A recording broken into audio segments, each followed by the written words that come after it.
Good morning students. Last lesson में हमने Gaussian के नियम, सीमांत उपयोगिता ह्रास नियम और सम सीमांत उपयोगिता नियम के बारे में पढ़ा था। आज हम उपयोगिता विश्लेषण की दूसरी विचारधारा, क्रमवाचक विचारधारा या आधुनिक विचारधारा या तटस्थ वक्र विश्लेषण के बारे में पढ़ेंगे। तो आज का हमारा टॉपिक है क्रमवाचक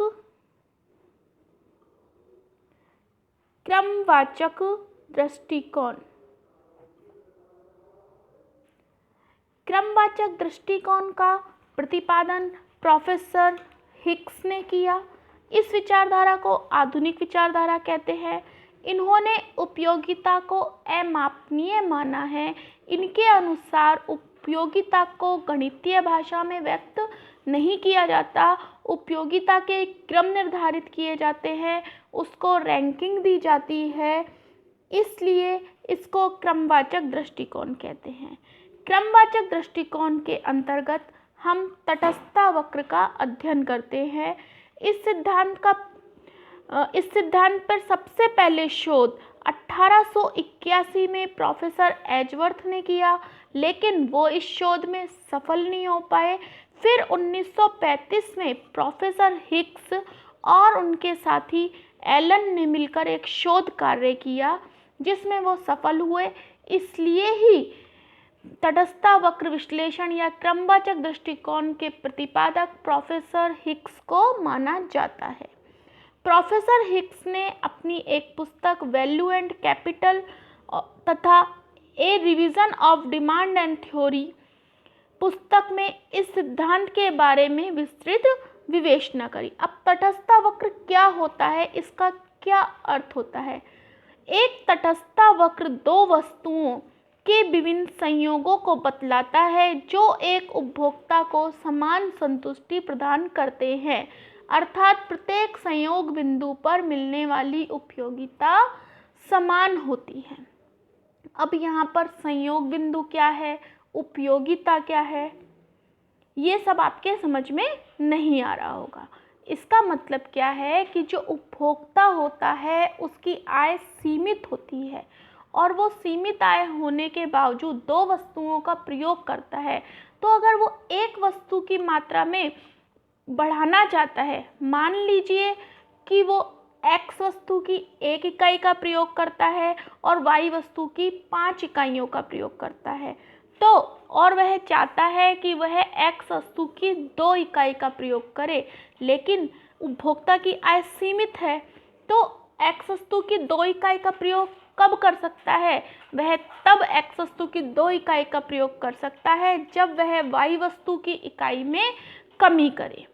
मतलब x वस्तु की इकाई को बढ़ाने के लिए उसे y वस्तु की इकाई में का जो त्याग करना पड़ता है वो ही क्या है? तटस्थ वक्र विश्लेषण है। लेकिन इसमें उपभोक्ता को मिलने वाली संतुष्टि क्या होनी चाहिए? समान होनी चाहिए। देखिए, जैसे x वस्तु y वस्तु दोनों वस्तुएं हमें दी हुई हैं। x वस्तु की 1 इकाई का प्रयोग करता है तब वह y वस्तु की 5 इकाइयों का प्रयोग करता है, और यदि वह चाहता है कि x वस्तु की और एक्स्ट्रा इकाई का प्रयोग करे और अतिरिक्त इकाई का प्रयोग करे, तो x वस्तु की तो 2 इकाई का प्रयोग करता है लेकिन y की 4 इकाइयों का प्रयोग करता है, मतलब y 1 इकाई का त्याग कर देता है। फिर वह 3 वस्तु की x की 3 इकाइयों का प्रयोग करता है तो y की 3 इकाइयों का, पहले कितने की कर रहा था? 4 का, अब कितने की कर रहा है? 3 का। इसलिए 1 इकाई का प्रयोग बढ़ाने के लिए दूसरी वस्तु का जो त्याग करता है वही क्या है? तटस्थ विश्लेषण है। देखिए, लेकिन इनसे मिलने वाली जो उपयोगिता क्या है? वो समान होनी चाहिए। पहले x की 1 इकाई का प्रयोग कर रहा था तो y की 5 का, उपयोगिता क्या आ रही है? 6। दूसरे में x की 2 इकाई का और y की 4 इकाई का, मिलने वाली उपयोगिता क्या है? 6। तीसरी उसमें वो 3 इकाई और 3 इकाई का प्रयोग करते हैं, मिलने वाली उपयोगिता क्या है?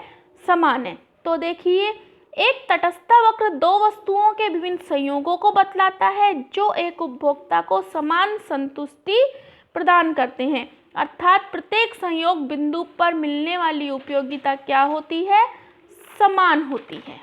देखिए इसको हम एक डायग्राम द्वारा देखते हैं। OY पर Y वस्तु को और OX पर X वस्तु, X की 1 इकाई का प्रयोग करने पर Y की 5 इकाइयों का करता है, 2 इकाई का करने पर Y की 4 का, 3 इकाई का 3 का। मतलब क्या हो रहा है, जो हमारा तटस्थता वक्र है वह ऊपर से नीचे की ओर आ रहा है। अब मैंने कहा जो ये प्रत्येक संयोग बिंदु हैं A B C D E, इन पर मिलने वाली संतुष्टि समान होती है। क्यों? प्रत्येक उपभोक्ता के पास आय सीमित होती है, इसी कारण एक वस्तु की अतिरिक्त इकाई प्राप्त करने के लिए उसे दूसरी वस्तु का त्याग करना पड़ता है, इसी कारण मिलने वाली संतुष्टि समान होती है। अब नेक्स्ट टॉपिक है तटस्थता मानचित्र। एक तटस्थता वक्र एक विशेष संतुष्टि के स्तर को बताता है। तटस्थता वक्र क्या बताता है कि उपभोक्ता को कितनी संतुष्टि प्राप्त हो रही है, उस संतुष्टि को बताता है। और जब एक चित्र में एक से ज़्यादा तटस्थता वक्र दिखाए जाते हैं तो वो विभिन्न संतुष्टियों को बताएंगे, स्तर को बताता है, उसे ही हम क्या कहते हैं, तटस्थता मानचित्र कहते हैं।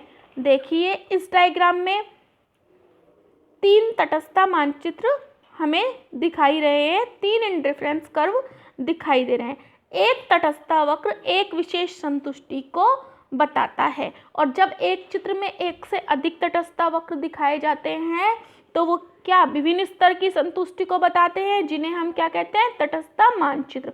इसमें जो सबसे नीचे वाला तटस्थता वक्र होता है यह कम संतुष्टि को, तथा सबसे ऊंचा वाला तटस्थता वक्र अधिकतम संतुष्टि को बताता है। राइट, ये हमने पढ़ा तटस्थता वक्र क्या होता है, तटस्थता मानचित्र क्या होता है। नेक्स्ट टॉपिक आता है हमारा तटस्थता वक्र इंडिफरेंस कर्व की मान्यता है। जो मान्यताएं हमने उपयोगिता विश्लेषण में पढ़ी हैं करीब करीब सेम ही हैं।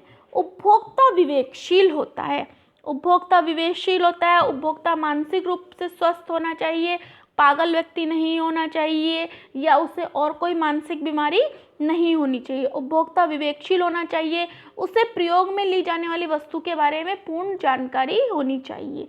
उपभोक्ता की कुल उपयोगिता विभिन्न वस्तुओं की उपभोग की गई मात्रा पर निर्भर करती है। जो भी उसकी कुल उपयोगिता है, उसको जो वस्तुओं से कुल उपयोगिता प्राप्त हो रही है, वह वस्तु की जितनी इकाई प्रयोग में लेता है, जितनी मात्रा प्रयोग में लेता है, उन पर निर्भर करती है। उपयोगिता क्रमवाचक है, अर्थात उपभोक्ता विभिन्न वस्तुओं के श्रेष्ठ समूह को अपनी पसंद के अनुसार श्रेणीबद्ध कर सकता है। उसे किस वस्तु से कितनी संतुष्टि मिली, वह अपनी संतुष्टि के आधार पर उनको एक समूह में रख सकता है। उपभोक्ता का व्यवहार संगति युक्त माना जाता है। जो उपभोक्ता का व्यवहार है वह संगति युक्त माना जाता है। तटस्थता वक्र विश्लेषण में प्रतिस्थापन की सीमांत दर, marginal rate of transformation, marginal rate of substitution